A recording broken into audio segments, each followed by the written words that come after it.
नमस्कार, बिहार तक में आपका स्वागत है और मैं हूं सुजीत। कांग्रेसी नेताओं का जवाब नहीं है। अचानक ऐसा बम फोड़ते हैं कि पहले से ही कमजोर रही कांग्रेस का खंडहर जो है और जर्जर हो जाता है।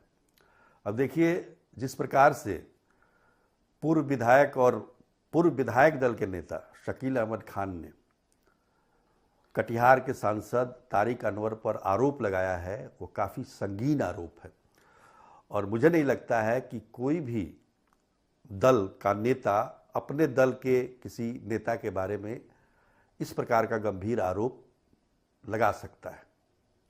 शकील अहमद खान ने साफ तौर पर कहा है कि तारिक अनवर कमीशन लेते हैं। लाइट लगाने में 45% का कमीशन लेते हैं। प्रतिशत भी बता दिया भाई उन्होंने। तो दूसरे शब्दों में हम कहें तो सांसदों के या विधायकों के कमीशन लेने की बात कोई नई नहीं है। चर्चा में ये आमतौर पर आप सुनते होंगे, लेकिन कोई नेता अपने ही नेता के बारे में इस तरीके की बात करे तो मामला गंभीर हो जाता है। उन्होंने इतना ही नहीं कहा, शकील अहमद खान ने, उन्होंने कहा कि तारिक अनवर पिछले 40 सालों से कटिहार के लिए कोई काम नहीं किया उन्होंने। वो कभी जनता के लिए सड़कों पर नहीं उतरे, न कभी धरना किया, न प्रदर्शन किया। कार्यकर्ताओं के साथ भी कभी खड़े नहीं होते हैं।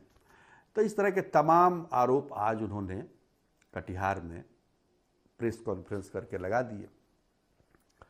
अब जब हमने पड़ताल की, भाई अचानक ये क्या हो गया, कांग्रेस तो पहले से ही हिली हुई है। विधानसभा के चुनाव में जो रिजल्ट आया, जिसमें मात्र 6 सीटें कांग्रेस ने जीती और उसके बाद से ही कांग्रेस में अंतर्कलह की आवाज़ सुनाई देने लगी।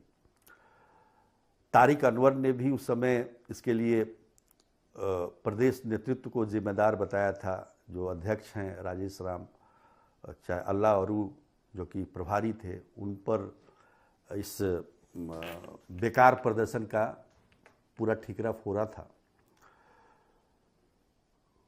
लेकिन आज शकील अहमद खान ने राजेश राम का बचाव करते हुए कहा कि उनको बेवजह निशाना बनाया जा रहा है क्योंकि वो दलित हैं। लेकिन जब पड़ताल करने पर पता चला कि ये जो मतभेद है दोनों के बीच में, दोनों नेताओं के बीच में, तारिक अनवर और शकील अहमद खान के बीच में कोई नया नहीं है, पुराने समय से चला आ रहा है। शकील अहमद खान 2008-9 में कांग्रेस में आए और तारिक अनवर तो काफ़ी पुराने हैं, कांग्रेसी हैं और कई बार के सांसद हैं। बीच में एनसीपी चले गए थे वो, लेकिन फिर लौट के कांग्रेस में आ गए। तो तारिक अनवर का अपना रुतबा है और शकील अहमद खान जेएनयू से पढ़े हुए, तेज तर्रार, हिंदी अंग्रेजी फराटे से बोलने वाले। तो एक तरह से तारिक अनवर के लिए शकील अहमद खान चुनौती भी है। चुनौती इस मायने में कि अब शकील अहमद खान चुनाव हार गए हैं कदवा से और कहा यह जा रहा है कि हराने में तारिक अनवर का बहुत बड़ा हाथ था। मतलब यह आरोप लगता है, ये मैं नहीं कह रहा हूँ। हालांकि ये भी बात कहा जा रहा है कि शकील अहमद खान ने 2024 के लोकसभा चुनाव में तारिक अनवर को हराने का भी पूरा प्रयास किया था। तो दोनों तरफ से ये लड़ाई चल रही है। वर्चस्व की लड़ाई हम कह सकते हैं, सुपरमेसी की लड़ाई हम कह सकते हैं। और उसका जो है आज एक तरह से विस्फोट हुआ है, वो सामने आ गया है। अब ये तो कोई समय नहीं है क्योंकि चुनाव भी नहीं है कोई यहाँ पे, ना लोकसभा का चुनाव भी अभी दूर है और विधानसभा तो खैर अभी ख़त्म हुआ है। तो ये इन दोनों के बीच में जो जिस प्रकार की तकरार चल रही है, उसका सीधा असर कांग्रेस पर पड़ रहा है। कांग्रेस पहले से ही कमज़ोर है, सब जानते हैं, इसमें कोई दो राय नहीं है।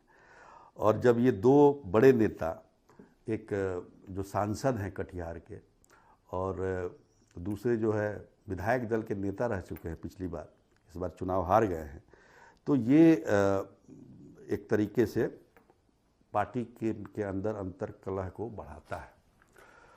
देखिए, वैसे तो कांग्रेस कई गुटों में बटी हुई है और तारिक अनवर का एक अलग ही अंदाज रहा है राजनीति करने का। वो कब किसके साथ होते हैं, किसके साथ नहीं होते हैं, ये कांग्रेस के लोग भी नहीं समझ पाते हैं। कई लोग उनका साथ देते हैं, फिर बाद में वो उन्हीं के खिलाफ हो जाते हैं। कई उदाहरण हैं ऐसे, और उसी राजनीति के सहारे वो चलते चले आए हैं अभी तक। अभी सांसद हैं। तो ये जो विवाद है ये कांग्रेस में काफ़ी नुकसान पहुंचा सका। देखिए, दोनों एक ही क्षेत्र के प्रतिनिधि हैं, नेता हैं, और दोनों अल्पसंख्यक समाज से आते हैं। एक तो कारण ये भी हो सकता है कि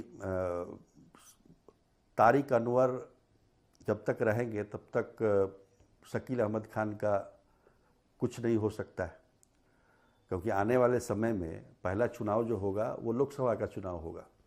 तो शकील अहमद खान कहीं अपने आप को वहाँ देख रहे हों, या फिर अब चूंकि चुनाव हार गए हैं और कहा जा रहा है कि चुनाव हराने में तारिक अनवर का हाथ था, और तारिक अनवर जब लोकसभा का चुनाव लड़ रहे थे 2024 में, तो कदवा जो क्षेत्र है इनका शकील अहमद खान का, वहाँ से वो पिछड़ भी गए थे। तो दोनों ने एक दूसरे को काटने की कोशिश की है। सहमात का खेल जारी है। शकील अहमद खान हो सकता है कि अगले लोकसभा चुनाव में अपने आप को उम्मीदवार समझ रहे हों कि वो तारिक अनवर, चूँकि इनकी उम्र भी हो रही है, तो निश्चित तौर पर जो है एक अवसर देख रहे हों, या फिर एक तरह से उन्होंने थर्मामीटर लगाया है कि कहने पर क्या असर होता है कांग्रेस में, ये सामने आ जाए। तो इसका एक दूरगामी प्रभाव पड़ने वाला है कांग्रेस पर, और मुझे लगता है कि एक गुट जो है कांग्रेस का, वो पूरी तरह से बिहार प्रदेश कांग्रेस पर कब्जा करना चाहता है।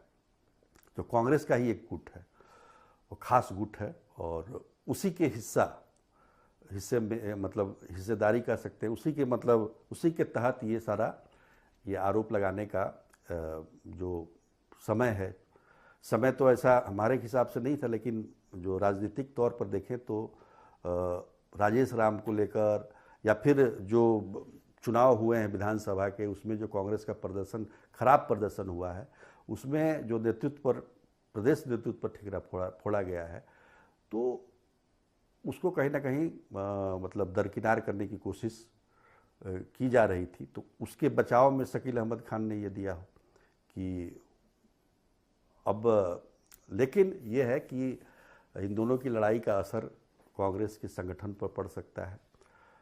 आंतरिक कलह और बढ़ेगा।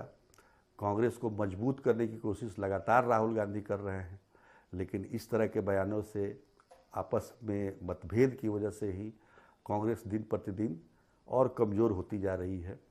अब देखिए, आरजेडी के साथ भी आरजेडी ने भी एक तरीके से कह दिया कि कांग्रेस बोझ है। तो ये सब चीज़ें जो हैं कांग्रेस के लिए अच्छी नहीं है, खासतौर पर बिहार कांग्रेस के लिए। इसको कैसे कांग्रेस को पुराने रुतबे में लौटाना है, इसकी बात बार बार होती है, लेकिन कांग्रेस के जो नेता हैं वो आपस में ही इतने गुटबाजी में, इतने आंतरिक कलह में मतलब लगे रहते हैं कि कांग्रेस आगे बढ़ नहीं पा रही है। अब देखिए आगे क्या होता है, लेकिन इसका असर तो होगा। हालांकि तारिक अनवर ने इस पर कोई प्रतिक्रिया अपनी तरफ से नहीं दी है।